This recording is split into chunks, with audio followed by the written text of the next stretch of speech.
तारा साथ में अगर कोई बुरा करता न तो ओकरा साथे तू बुरा मत करो, भले का ओकरा साथ में अच्छा करो और जवाब भी मत द। जो काम करो तड़ू उहे करो। एकदम शांति से भगवान पे छोड़ दो। काहे से कि तू जवाब देबू न तो खाली 5 आदमी 6 आदमी सुनी, नहीं तो 10 आदमी। लेकिन जब भगवान जवाब दिहो न तो पूरा संसार सुनेला। इसे हर कोई के जवाब ना देवे के चाहिए, एकदम मौन रहे के चाहिए। आ बहस भी ना करे के चाहे कोई से। अगर मान लो कि वो गाली दे के तारा के चाहे तारा के बदनाम करके अगर अगला इंसान खुश बा तो ओकर काहे कि हम खुशी कम करे दीहिन।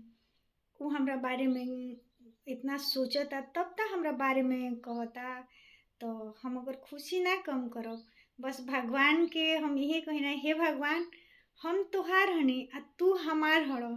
आ अगर हम गलत ना करत होखब तो तू जवाब देबो न तो सब कोई देखी। आ हम जवाब देब तो कोई